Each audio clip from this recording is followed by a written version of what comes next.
هو النت بيقطع في أمريكا والّا لأ؟ أنا هاكلمك عن نفسي أنا.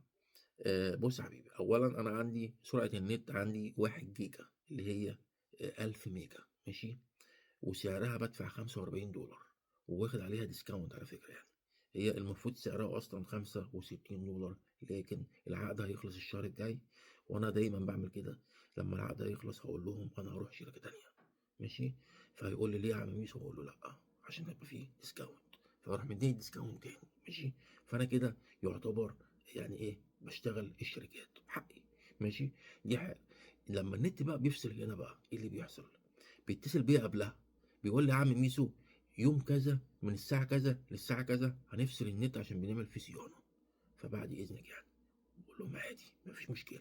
ودايمًا بيختار لي وقت بيبقى بالليل خالص، يعني بيبقى من الساعة 00:00 لحد 2:00 أو 4:00 فوقت أنا أصلًا نايم فيه، فمش هيبقى في أي قلق خالص. لكن في أوقات تانية النت بيفصل، لمّا يبقى في مثلًا عاصفة شديدة، مطرة شديدة، السلك راح مقطوع، حصل حاجة، طبعًا حاجات يعني إيه، آآ مش ذنبهم هم، لكن لو طوّلت بقى 3، 4 أيام بيقول لي ساعتها إيه: "يا عم ميسو أنا مش هاحاسبك على نُص شهر مثلًا."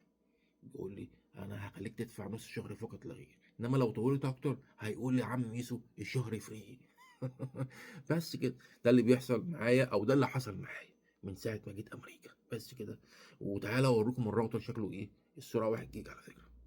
ده الراوتر أهو يا جماعة، حاطّه على الأرض أهو، المفروض إيه، أحطّه على حاجة كده عشان مش هينفع كده.